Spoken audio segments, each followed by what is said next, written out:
उत्तर प्रदेश का आजमगढ़ जिला सपा और बसपा का गढ़, जहां से भारतीय जनता पार्टी एक अदद सीट के लिए तरसती हुई नजर आती है। 2017 में उत्तर प्रदेश में भारतीय जनता पार्टी की सुनामी कही गई थी।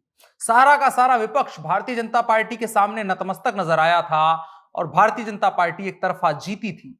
लेकिन तब भी आजमगढ़ अपनी रौ में था, एक अलग रौ में था। 10 विधानसभा सीटों में से 5 सीटें समाजवादी पार्टी को दे दी, 4 सीटें बहुजन समाज पार्टी को और 1 सीट भाजपा के हिस्से में दी।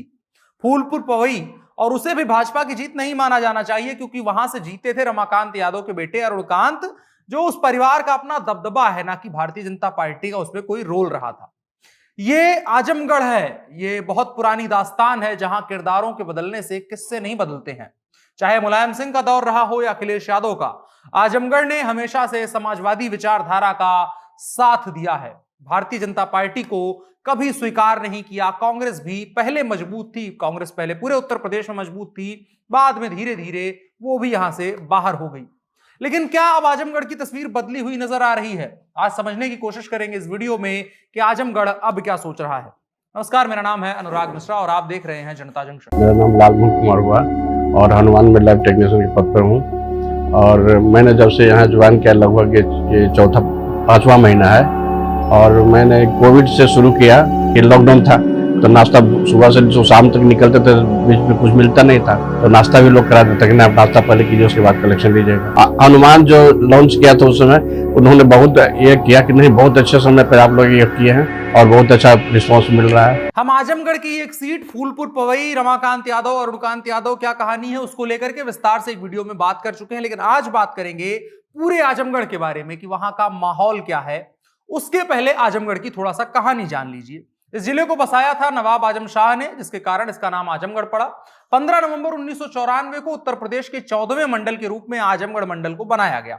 समाजवादी पार्टी के राष्ट्रीय अध्यक्ष अखिलेश यादव यहां से सांसद हैं और यह समाजवादी पार्टी का गढ़ माना जाता है।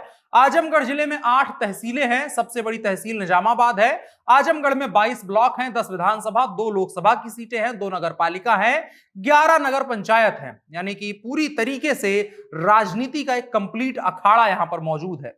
और आजमगढ़ उत्तर प्रदेश की राजनीति का एक तरीके से पूर्वांचल का सेंटर माना जाता है। आजमगढ़ मऊ, गोरखपुर, गाजीपुर, जौनपुर, सुल्तानपुर, अंबेडकर नगर सहित कई उत्तर प्रदेश के पूर्वांचल के जिलों की राजनीति और तमाम फैक्टर्स को प्रभावित करता है। और चूंकि आजमगढ़ समाजवादी पार्टी का गढ़ माना जाता है क्योंकि यहां पर बड़ी संख्या में यादव और ठाकुर बिरादरी मौजूद है, उसके अलावा जो ओबीसी है वो काफी ज्यादा, जो गैर यादव ओबीसी है वो भी बड़ी संख्या में मौजूद है। इस जिले का आर्थिक मॉडल काली मिट्टी के बर्तन यानी ब्लैक पॉटरी पर निर्भर है। यहां पर चीनी मिल भी काफी संख्या में किसानों के आर्थिक जो मदद होती है उसके लिए मददगार रहती है। यह रहा आजमगढ़ का इंट्रोडक्शन। अब हम आजमगढ़ की बात क्यों कर रहे हैं। उत्तर प्रदेश का विधानसभा चुनाव चल रहा है। पूर्वांचल सबसे बड़ी चुनौती हर पार्टी के लिए है, खास करके 2 सबसे बड़ी पार्टियां समाजवादी पार्टी और भारतीय जनता पार्टी के लिए तमाम चुनौतियां हैं और उन चुनौतियों का गढ़ जो बन गया है वो आजमगढ़ बन गया है। भले ही ऊपर ऊपर से चुनाव आसान दिख रहा हो, लेकिन आजमगढ़ के अंदर पक रही खिचड़ी प्रदेश के तमाम 56 भोगों पर भारी पड़ सकती है। इसलिए समझना जरूरी है कि आजमगढ़ में क्या चल रहा है। हमने आपको पहले ही बता दिया है कि 2017 के विधानसभा चुनाव के आधार पर अगर ये माना जाए कि यहां पर की क्या लहर है तो यह मान लिया जाना चाहिए कि भाजपा आजमगढ़ से बाहर है।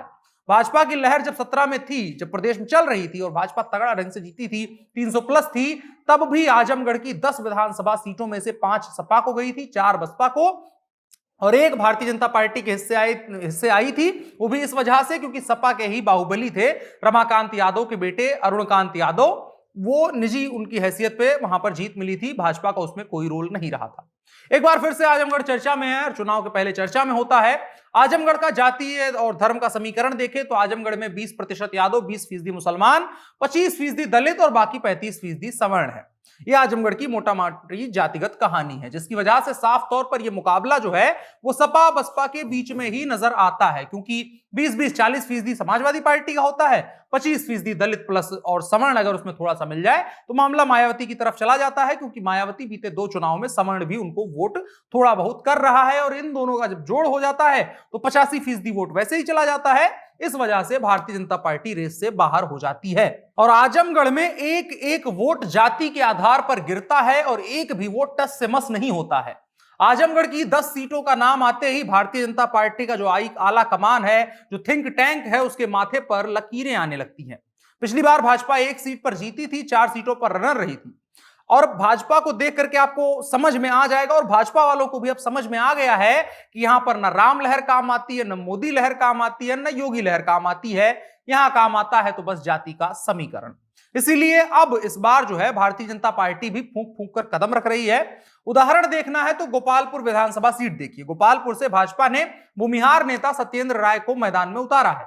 सपा से यहां जो विधायक हैं वो नफीस अहमद हैं, जो वर्तमान में विधायक वो चुनाव भी लड़ रहे हैं। लेकिन नफीस अहमद को लेकर के सपा में अंतर्कलह चल रही है, और साथ ही साथ इस बार नफीस अहमद सपा की तरफ से उतनी मजबूती से नजर भी नहीं आ रहे हैं, जिसकी वजह से भारतीय जनता पार्टी उसका फायदा जाति के आधार पर उठाने की कोशिश कर रही है। खास करके जो 35% वोटर है, उनका एकमुश्त वोट अगर भारतीय जनता पार्टी अपने पाले में ले लेती है तो फिर थोड़ा बहुत टूटे फूटे वोट भाजपा को मिल जाएंगे और भाजपा ये सीट निकाल सकती है। संभावना बहुत कम है। इसके अलावा निजामाबाद विधानसभा सीट देखें तो यहां से भाजपा ने एक और यादव उम्मीदवार को उतार दिया है, मनोज यादव को। मनोज यादव अंगद यादव के भतीजे हैं, जो कि इस सीट से 3 बार के विधायक रहे हैं, तो मनोज यादव मजबूत है। लेकिन ये आधा कहानी है। सामने आप देखिए तो समाजवादी पार्टी ने 4 बार के विधायक आलम बदी को मैदान में उतारा है। यानी लड़ाई इधर सपा के खेमे में मजबूत हो ज्यादा नजर आ रही है, बसपा तनिक कमजोर नजर आ रही है। बसपा, उसके अलावा भाजपा कमजोर नजर आ रही है। बसपा ने भी यादव ही उम्मीदवार उतारने की बात करी है। इस वजह से मामला त्रिकोणीय होता नजर आ रहा है। मेहनगर सीट देखें तो यहां पर सवाल हमेशा से जो सवर्ण रहे हैं उनको लेकर के रहा है। वो हमेशा से निर्णायक वोटर की भूमिका में रहे हैं, और भारतीय जनता पार्टी ने उसी समीकरण को साधते हुए मंजू सरोज को मैदान में उतारा है। मंजू सरोज पासी समाज से आती हैं, और पासी समाज के मतों की संख्या इस सीट पर काफी ज्यादा है, और सवर्ण वोटों को लेकर के भाजपा का मानना यह है कि वो हमारे पक्ष में अपने आप आ जाएगा। इस वजह से यह सीट थोड़ी सी मजबूत लग रही है, यहां कहानी बदल सकती है। आजमगढ़ जो सदर विधानसभा है उस सीट पर देखें तो भाजपा ने एक बार फिर से अखिलेश मिश्रा उर्फ गुड्डू को मैदान में उतारा है। पिछले चुनाव में गुड्डू रनर रहे थे, और इस सीट पर जो सवर्ण वोटर हैं वो बड़ी संख्या में मौजूद हैं। इसीलिए भारतीय जनता पार्टी की उम्मीद है कि सवर्ण तो हमारे हैं ही, जो वोट बाकी पार्टियों से टूट करके आएगा, अगर वो भाजपा को मिल जाता है और सवर्ण वोट के साथ इकट्ठा हो जाता है तो समीकरण बदल सकते हैं। इसके अलावा कल अन्य सीटों पर भी सूची जारी हुई है। 2 सीटों पर जो विधानसभा सीटें रह गई थी, 6 पहले हुई थी, 2 अभी हुई हैं, 8 2 सीटें रह गई है। एक है फूलपुर पवई, जहां से भारतीय जनता पार्टी जीती थी, अरुणकांत यादव ने जितवाया था।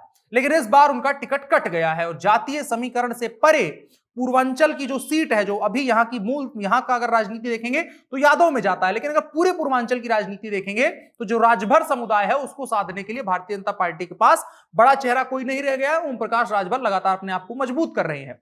तो पूर्वांचल के राजभर वोटों के जातीय समीकरण को साधने के लिए इस सीट से रामसूरत राजभर को भारतीय जनता पार्टी ने प्रत्याशी बनाया है। और सगड़ी विधानसभा सीट दूसरी है, यहां से वंदना सिंह को टिकट दिया गया है। वंदना सिंह बसपा से पूर्व विधायक रहे स्वर्गीय सर्वेश सिंह सीपू की पत्नी है। इनके यहां से बसपा की सरकार में मंत्री भी रह चुके हैं परिवार के लोग। सर्वेश सिंह की मौत हुई थी, उसके बाद इस इलाके में बड़ा बवाल मचा था, और सर्वेश सिंह को सगड़ी इलाके में जो है वो रसूखदार माना जाता था। माफिया नंबर 1 टाइप के आदमी थे, जिसकी वजह से उनकी एक पकड़ जो है वो धाकड़ वाली थी, और लोग उनको प्यार भी करते थे, समर्थन करते थे। उसी वजह से उनकी मौत के बाद जब वंदना सिंह ने भाजपा ज्वाइन करी, बसपा से ही 2017 में जब चुनाव लड़ा था, तब वहां से वंदना सिंह जीती थी। जीतने के बाद अभी हाल ही में कुछ दिनों पहले खबर आई थी, 6 महीने पहले, वंदना सिंह ने बसपा से इस्तीफा देकर के भाजपा ज्वाइन कर लिया। तो कुल मिलाकर के इस बार अगर आप देखें तो भारतीय जनता पार्टी इस बार एक अलग तरीके से उसकी जो प्लानिंग है वो नए तेवर और कलेवर में नजर आ रही है। और समाजवादी पार्टी के बारे में हमने बात इसलिए खास ज्यादा नहीं करी क्योंकि समाजवादी पार्टी यहां से हमेशा से मजबूत रही है। उनका समीकरण को जानना कुछ खास उनके समीकरण में है नहीं, उसमें चर्चा करने लायक कुछ ज्यादा है नहीं, क्योंकि उनका घर है। उनको यहां पर जीतने के लिए ज्यादा मेहनत करने की आवश्यकता नहीं पड़ती है। यहां पर जाति के आधार पर वो वोट साध ले जाते हैं। लेकिन भारतीय जनता पार्टी के ऊपर हमेशा इस बात का दबाव रहा है, क्योंकि भारतीय जनता पार्टी जाति के आधार पर वोट मांगने में एक वक्त पर यकीन नहीं किया करती थी। इसको भले ही कहा गया था ब्राह्मण बनिया पार्टी, लेकिन फिर भी भारतीय जनता पार्टी जो है वो कम से कम अपनी तरफ से कोशिश नहीं करती थी कि वो जाति के आधार पर चुनाव लड़े। वो धर्म के आधार पर पोलराइजेशन करके चुनाव लड़ने की कोशिश करते थे, लेकिन मांगना तो पड़ता है। और अब भारतीय जनता पार्टी कोशिश कर भी रही है, कहीं कहीं कोशिश कर रही है कि वो ध्रुवीकरण कर ले हिंदू के नाम पर बड़े मंचों से। लेकिन जब भारतीय जनता पार्टी को भी ये बात समझ में आनी शुरू हो गई है कि धर्म धर्म जो है वो बड़े मंचों के लिए है, लेकिन जब विधानसभा में पहुंचा जाए, विधानसभा क्षेत्रों में जाकर के वोट मांगना है, तो हर सीट का अपना एक समीकरण होता है। धर्म की बात करके काम नहीं बनेगा, जाति को भी साधना जरूरी है, और आजमगढ़ में भारतीय जनता पार्टी वैसा ही करती हुई नजर आ रही है। तो कुल मिलाकर के इस बार समीकरण त्रिकोणीय हो सकते हैं। भाजपा थोड़ा सा अपनी स्ट्रेटेजी चेंज कर रही है, जिसकी वजह से सपा बसपा और भाजपा के बीच में लड़ाई होगी। देखने वाली बात होगी कौन जीतता है। इसके अलावा आजमगढ़ सीट के अगर एक बड़े नाम के बारे में आपको बता दें जानकारी के लिए, जब रिसर्च कर रहे थे तो एक नाम सामने आया दुर्गा प्रसाद यादव का। आजमगढ़ सदर सीट से दुर्गा प्रसाद यादव लगातार 8 बार के विधायक है। दुर्गा प्रसाद यादव की गिनती समाजवादी पार्टी के फाउंडर मेंबर के तौर पर होती है। इसके अलावा दूसरा नाम अरुणकांत के पिता रमाकांत यादव हैं, बाहुबली हैं, 4 बार के सांसद और 4 बार के विधायक रह चुके हैं, और इनका कोई पार्टी नहीं है, ये पार्टी बदल बदल के चुनाव लड़ते रहते हैं। इनका सिर्फ इतना सा मामला है कि जाति साध रखी है इन्होंने, बाहुबल और जाति का समीकरण इनको जिता देता है। और आजमगढ़ की कहानी भी यही है कि बाहुबल और जाति अगर आपने साध ली तो बाकी कहानियां उसके पीछे छूट जाती हैं। फिलहाल के लिए इतना ही, बाकी आपकी क्या राय है कमेंट बॉक्स में जरूर बताएं। मेरा नाम अनुराग मिश्रा है, आप जनता जंक्शन देख रहे हैं, कैमरे पर मेरे साथ ओम प्रकाश हैं। शुक्रिया।